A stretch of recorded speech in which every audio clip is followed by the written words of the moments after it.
সুন্দরবন সহ উপকূলীয় অঞ্চলের নিরাপত্তায় কাজ করছে কোস্টগার্ড। বর্তমান সরকার কোস্টগার্ডের সার্বিক উন্নয়নে দৃঢ় প্রতিজ্ঞাবদ্ধ।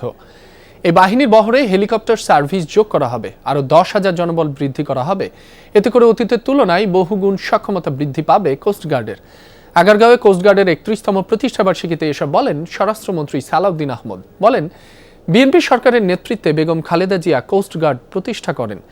এই বাহিনী এখন জনগণের আস্থার জায়গায় পরিণত হয়েছে। সমুদ্র ও উপকূলীয় এলাকায় নিরাপত্তার পাশাপাশি অভ্যন্তরীণ নানান বিষয়ে কাজ করছে এই বাহিনীটি। তাদের নিয়মিত টহলের কারণে সমুদ্রপথের নিরাপদ রয়েছে। প্রাকৃতিক দুর্যোগ ও সুন্দরবন রক্ষায় বিশেষ ভূমিকা পালন করছে কোস্টগার্ড।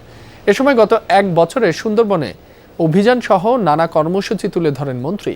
এর আগে বাহিনীটির মহাপরিচালক বলেন, কোস্টগার্ড সর্বমহলে গ্রহণযোগ্যতা অর্জন করেছে।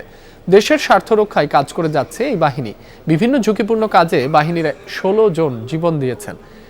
জনবলের ঘাটতি রয়েছে বলে জানান মহাপরিচালক। বলেন, ঘাটতি জনবল পূরণ হলে আরও কার্যকর ভূমিকা পালন করতে পারবে কোস্টগার্ড।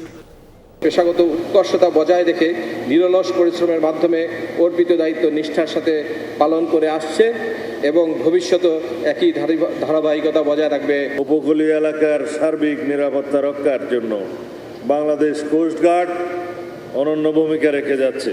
আগামীতে হেলিকপ্টার সহ মেরিটাইম সার্ভেইলেন্স সিস্টেম ও রেস্কিউ ড্রোন ক্রয়ের পরিকল্পনা আমাদের রয়েছে।